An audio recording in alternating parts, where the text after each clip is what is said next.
Happening now, the Route 60 bridge over Cassadaga Creek in Ellicott is getting replaced. How that could impact your commute.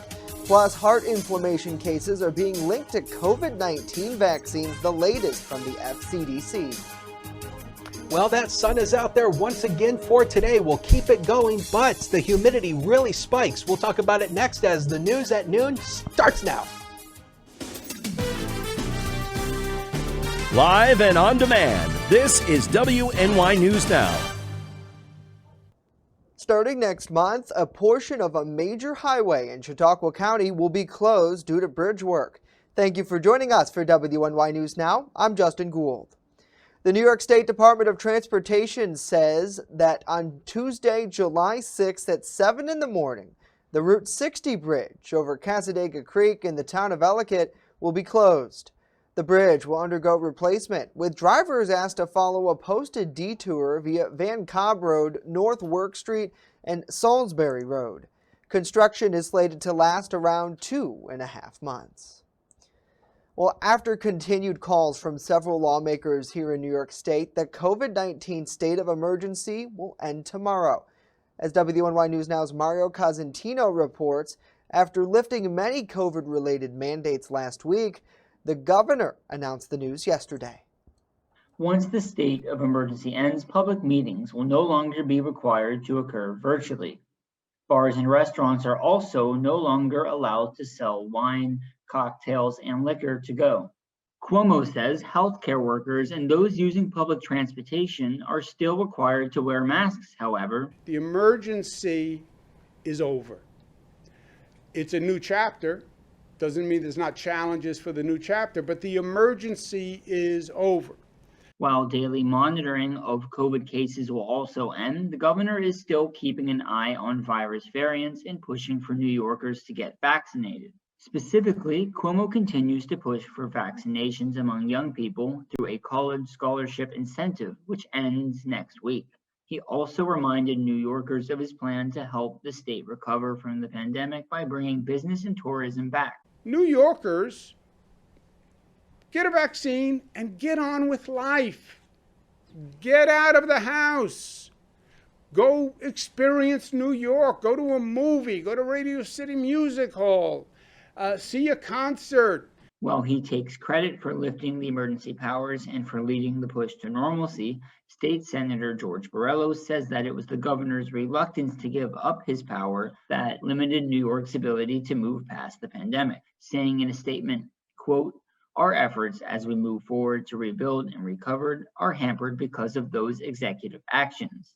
Borrello and other Republicans introduced legislation that would add a system of checks and balances to the governor's powers, without avail. Mario Cosentino, WNY News Now. Mario, thank you. Well, a New York State comptroller report says the city of Dunkirk missed out on collecting penalties for residents that were behind in paying their water and sewer bills. Comptroller Thomas DiNapoli's report out today says the city treasurer and common council did not properly monitor delinquent water, sewer, and tipping fee balances. Over 1,200 accounts totaling more than $400,000 in January 2019 are in question, where the treasurer did not charge penalties in accordance with the city's code. Those penalties, the comptroller says, should have been levied on 30 of those 1,200 accounts. Around $39,000 in additional penalties should have been charged, generating more revenue for the municipality. Furthermore, the comptroller explains if officials had implemented shutoff procedures in accordance with the code, the city would have collected more than $577,000 on delinquent accounts and realized an additional $31,000 in service resumption fees. The treasurer generally disagreed with those findings, but indicated he would take corrective action. Well, lawmakers in Chautauqua County are asking you to partake in public fireworks displays rather than put on homemade backyard shows this summer. The county legislature also passed a resolution last night promoting the safe use of legal sparklers ahead of the 4th of July holiday.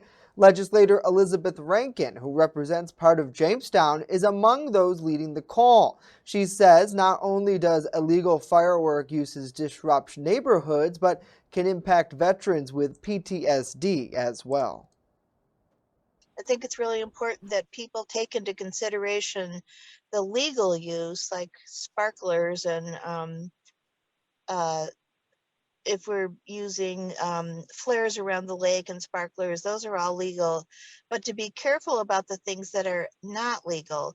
So we're really lucky that this year we have a lot of the COVID restriction lifted, and we are able to participate in and attend legal fireworks displays by professional people who know how to do it. So far this year alone, Rankin says there have been more than 400 complaints of illegal firework use here in Jamestown. Well, we thank you for joining us for WNY News Now. Let us know what you guys think about these stories and more in the comments down below. We always love to hear from you, or simply send us a wave emoji or write hi. We love to see you down there. Good to see Alicia. Good to see Connie. Good to see Sarah. Ed, good to see Christine, Pam, and Charlie as well. Hopefully you all are doing well. We appreciate you tuning in.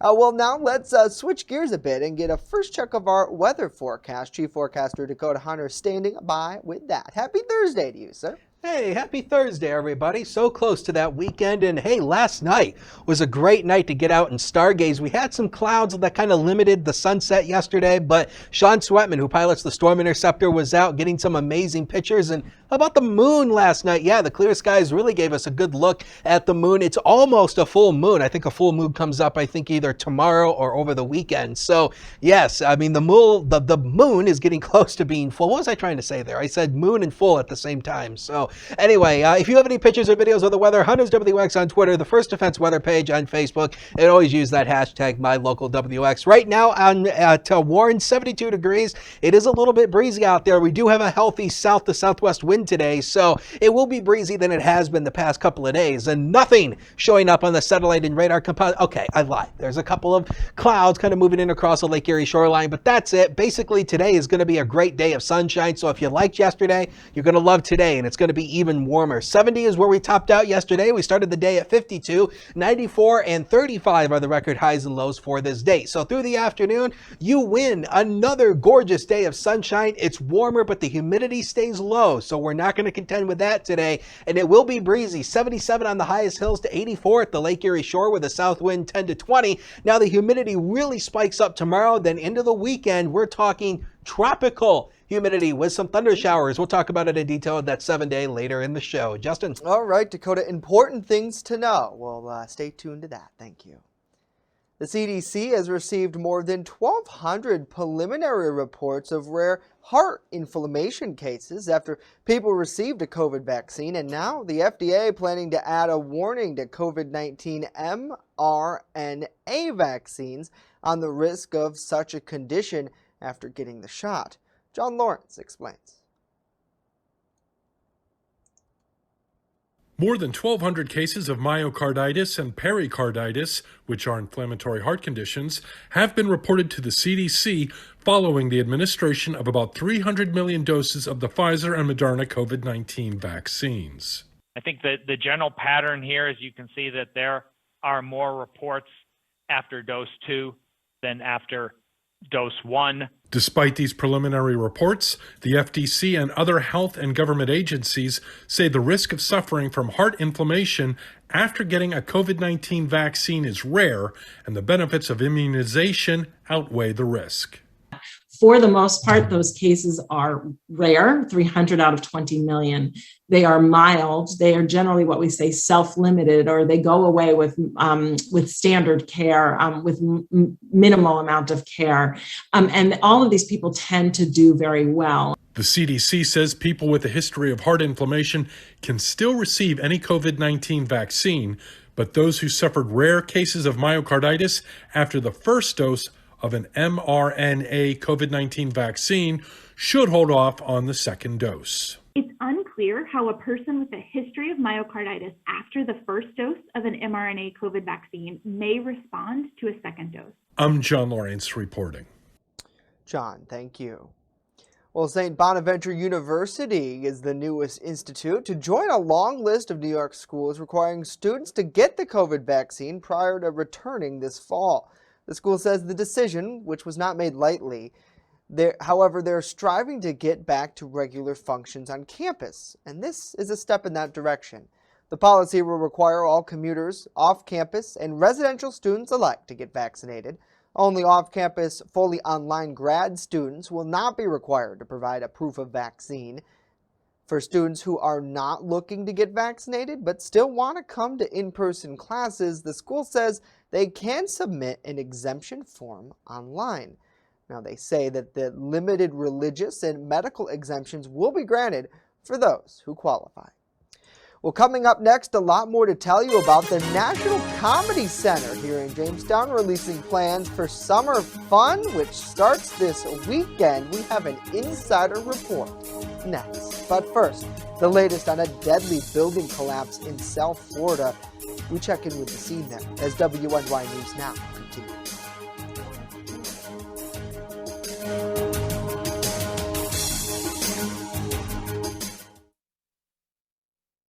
With coverage that matters, this is WNY News Now.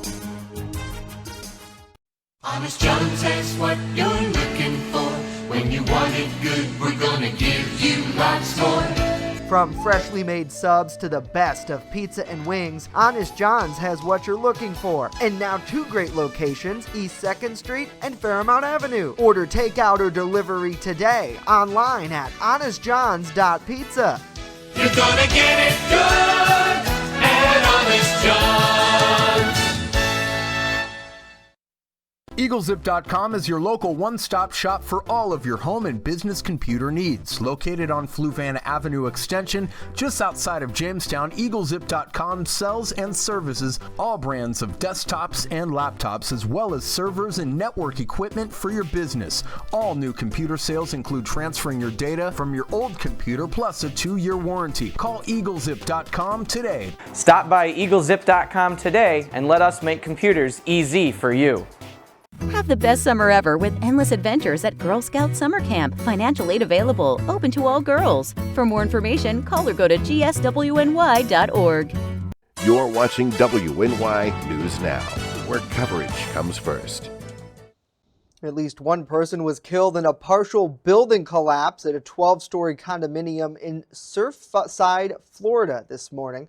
Miami-Dade Fire Rescue's chief says at least 10 people were treated for injuries at the scene there. More than 80 rescue and fire units have responded. Officials say 35 people who were trapped had to be pulled out of the Chaplin Towers South building. The mayor there telling us that the building was undergoing some roof work. It's unclear whether that contributed to the collapse. Of course, we'll continue to follow this and provide updates online. U.S. Senator Kirsten Gillibrand is continuing her push for New York families to take advantage of child tax credit payments. Gillibrand says it's estimated that New York families will receive $7.3 billion in relief, and 87% of kids under the age of 18 qualify. She says most families will automatically receive those payments without any action. However, some people who did not earn enough money to file income tax in the previous years that welcomed a new baby or child into the family in this year will have to sign up online at childtaxcredit.gov. Prior to the American Rescue Plan's enhanced child tax credit relief was only available for families after they filed taxes. Starting July 15th, families will receive monthly payments of up to $250 for each kid 6 to 17 years old and $300 for children under the age of 6. Well, starting today, President Joe Biden's agenda is taking top priority in Washington as time ticks away. On the table, infrastructure and policing legislation. They're 2 of his major bipartisan priorities, and as Britt Conway explains, the next 24 hours is critical.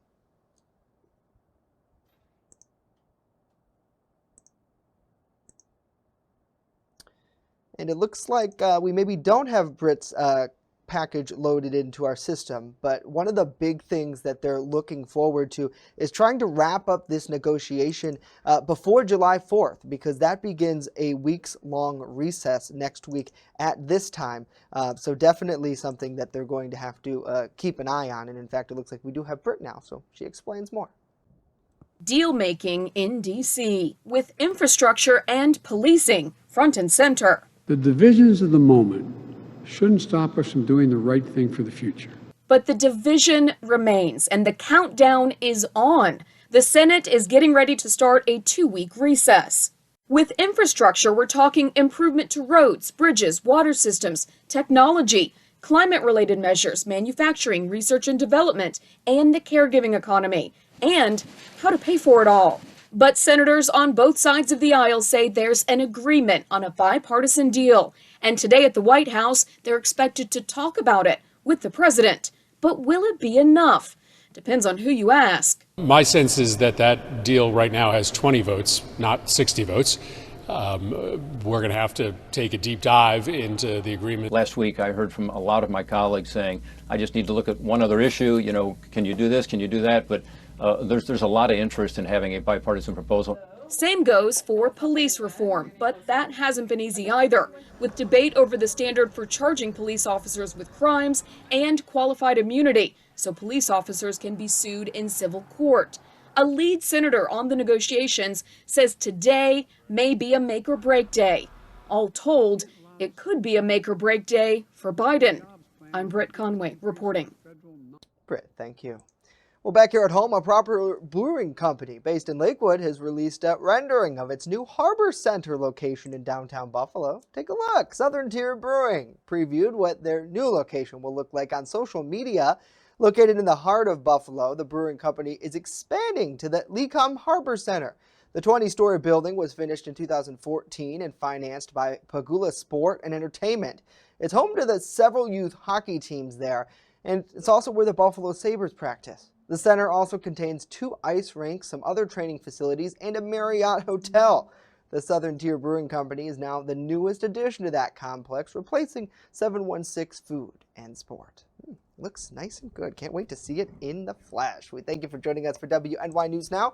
Let us know what you think about these stories and more in the comment section down below. We always love to hear from you. It's good to see Pam, good to see John, good to see Dawn and Butch as well. Hopefully you all are having a great Thursday and enjoying the beautiful, beautiful weather out there. Dakota, when I think of summer, this is exactly what I think about. Not too hot, not too cold. It's like we're getting our porridge out. Just right. Yep. It's like Goldilocks, you know, the bed's too soft, it's too hard. This one is just right. And, you know, today is almost a just right day in the weather department because we have the low humidity and the warmer temperatures. Let's get right into it. Wanted to talk about the temperatures throughout the month so far. And we've actually had a little bit of a cool down here recently. Have you noticed? Cooler than average temperatures, which has helped to bring our average temperature for the month to 66.1 degrees. We're only 1.6 degrees above normal to where we should be, but we're going to see some warm air and some humidity coming our way over the next couple of days. Here's the forecast high temperatures over the next 5 days, and you'll see 80 today, 82 on Friday. Now, Friday, Saturday, Sunday, and Monday, it's not going to be feeling like the lower 80s because we're going to have near oppressive humidity levels as we go into the second half of the weekend and into early next week. You'll see that on the Muggy meter here in just a second. But we have lots of sunshine downtown from the top of the Doubletree Hotel. We're sitting at 71 degrees as a noon hour right now. Healthy southeast wind to 17. We have a wind gust of 33. So it is breezy out there today. So hang on to your hats because it is going to be breezy. Now, talking about the humidity, here's where it's going to be going. This is the Muggy meter. Look at it where it's going for Friday, up into the humid range. Saturday, we're going to go into the muggy range. Then Sunday and Monday into early next week, we start to see that oppressive level humidity. That is near tropical levels. So if you're in Florida during the heat of the summer, that's basically what it's going to be like. Florida-like tropical humidity going into early next week. That's when the clothes stick to you. That's the air you can wear. And that will also bring in a chance of rain showers for at least portions of the weekend into early next week. But Saturday's rain is going to be dependent on the placement of a boundary. And we talked about this yesterday, how there was some unagreement in the computer models where this boundary was going to stall out. This is part of it right here. And you'll see some severe weather up in the upper Midwest, up in Canada. We're not going to see the severe weather threat here, but we will potentially see some rain showers on Saturday. So here is the North American model, or the NAM, and this is one of the prime global computer models that we look at, and this is showing that boundary basically kind of reaching closer to western New York and then kind of stalling out and then bringing us a few rain showers. Now on Saturday we had the rain chance at about a 50 to 55% chance. We lowered it down to about a 40% chance because we think the boundary might actually stall out a little bit further to our west, which will keep the rain chances at bay for likely for a good part of the day on Saturday. We don't have the high resolution computer model data yet on that, and when we get that tomorrow, we'll have a better instance of what tomorrow and Sunday will look like. So the inland areas today, we will likely see at least close to 80 degrees. Have another one on me. It's on the house, mostly sunny. The next 7 days of your life are right there on the screen. 82 tomorrow, we'll go 80 Saturday. And again, with that front, we will likely see a few scattered showers and storms, same for Sunday. And then we will see the tropical humidity coming in from Monday, Tuesday, and Wednesday with temperatures, yeah, around seasonable, but lots of humid air. We'll take a break. Be right back.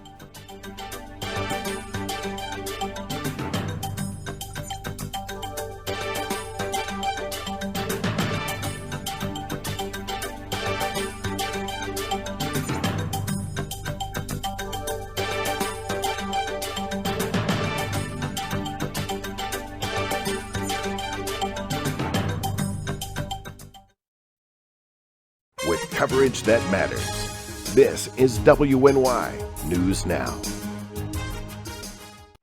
Honorary Forest Ranger Betty White here, lending a hand to my dear friend Smokey Bear, because for years he's only said, only you can prevent wildfires. But there's a lot more to say. Like, if you park your car on tall, dry grass, the hot exhaust pipe can start a wildfire. So keep the animals safe, especially the cute shirtless one. Go to SmokeyBear.com to learn more about wildfire prevention. I don't think that many kids in my son's school even do it. He makes fun of his friend who vapes. He would never try it. She's into soccer. She's on the honor roll. She's just not the type. No way. No way. No way. No way, my kid would never vape. Get your head out of the cloud. Today, nearly 8,000 kids will start vaping. Maybe even yours. Learn about the dangers at talkaboutvaping.org. You're watching WNY News Now, your source for breaking news. Welcome back to WNY News Now. Finally here today, a series of comedic movies featured by the National Comedy Center here in Jamestown is slated to kick off this weekend with the first of several screenings. WNY News Now's Christian Reithmiller joining us live in studio with the details. Christian. Justin, thank you. The summer-long event called the Riverside Saturdays is taking place at the Comedy Center Park with the first free flick showing this Saturday. The National Comedy Center's executive director, Journey Gunderson, says it's all part of a 7-week summer program highlighting different genres of comedy. Each of those theme weeks culminates with a Riverside Saturday that features live entertainment starting at 7 in the form of a band, acrobats, aerialists, and then a film screening of a classic comedy film at 8:45 on 2 jumbo outdoor screens in Comedy Center Park lawn. The films coincide with the ongoing summer fun weeks that are taking place within the museum. Each Riverside Saturday includes an iconic classic comedy film, including Wayne's World, Groundhog Day, Sister Act, Monsters, Inc., Airplane, Blues Brothers, and finally, the best classic, Lucy and Desi.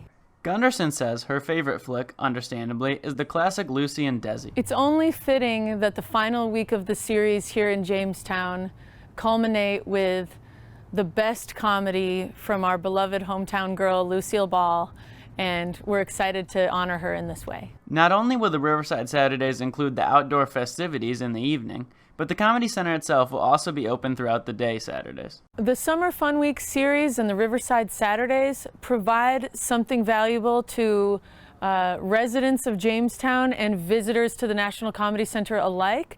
So we're actually keeping the museum attraction, recently named the best new museum in the country, open until 7 p.m. on Saturdays so that people can enjoy the exhibits inside the museum and then step outside, enjoy a drink on this newly furnished patio. As for where to park, Gunderson says the Comedy Center has made it easy. There is plenty of parking between the National Comedy Center's parking lot on 2nd Street, evening street parking in downtown Jamestown, and multiple parking garages. So don't let parking be a deterrent. When you arrive and you want to take part in Riverside Saturday, if you're looking at the National Comedy Center big main entrance on 2nd Street, there is an underpass tunnel to the park just to the right of our main entrance. The National Comedy Center will be opening a new bar on their outdoor patio. Additionally, they will be setting up connections with local restaurants so guests can simply order food that will be delivered to the patio area during the events. More information is posted online at comedycenter.com.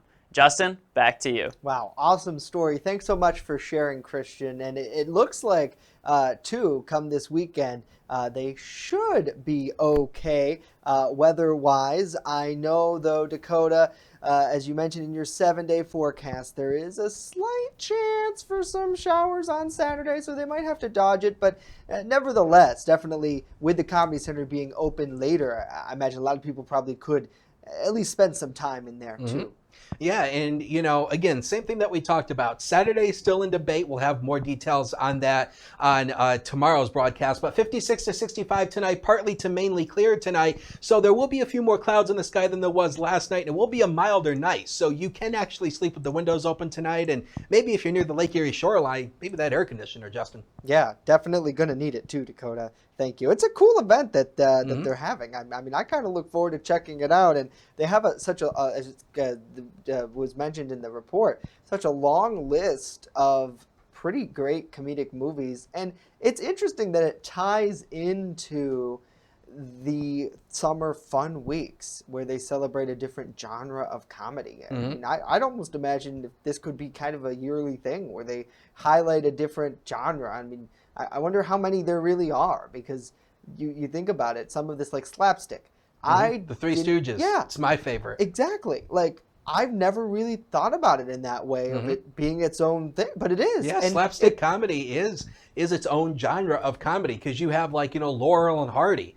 They were around the same time that the Three Stooges were. They were both, I think Laurel and Hardy was also a short subject that was produced by I think Columbia Pictures, who was the same company who produced the Three Stooges. So, I mean, the Three Stooges, Laurel and Hardy, stuff like that, that is like the old classic stuff that our grandparents grew up on, which is kind of frightening when you think about it. But, I mean, but come on, 100 years later, that stuff is still funny. Still so relevant. And they use it today. Yes. In movies, everybody laughs when somebody gets hit in the head with something. I mean, What's the matter with you? Exactly. So it's pretty cool. And it's nice that they preserve it there. And in another 100 years, we could talk about how slapstick has evolved. And who knows? I mean, I imagine it'd still be part of it, because no matter what age you are, when you see somebody get hit in the head, comedically, of course. Yep. It's all rubber stuff, by the way. Like in the Three Stooges, it's like, back then what they used was like, they would take rubber and they would make like tools out of it. Yeah. So like, if you saw Moe hitting Curly on the head with a wrench, it was actually a rubber wrench. Rubber wrench. Right. So. But it's cool, nevertheless. And you get laughs out of everybody. So it's pretty awesome to see. And the buddy comedy. I know a couple weeks ago when we had Journey on the program kind of, announcing this, she mentioned that was one of her faves. And when you look at it, what is buddy comedy? Well, it's where you had somebody who kind of follows you around, and a really great, there's some really great examples out there in film where you see these funny situations unfold because you got this annoying guy who keeps bothering you. And it's so cool. We could talk about it all day. I'm the annoying guy who keeps following people. I'm just a bag of hot air. I say nothing relevant. I love you. You're like my best buddy.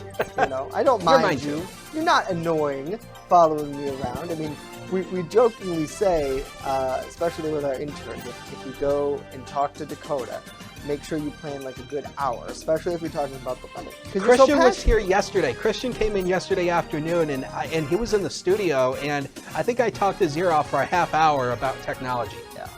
So I have nothing else to say about it. See you tomorrow. That is going to do it for us. Of course, news does continue 24/7 at WNYNewsNow.com and on our mobile app. We'll leave you with this live look over downtown Jamestown. Enjoy the day. We're back here tomorrow with our TGIF edition. See you then.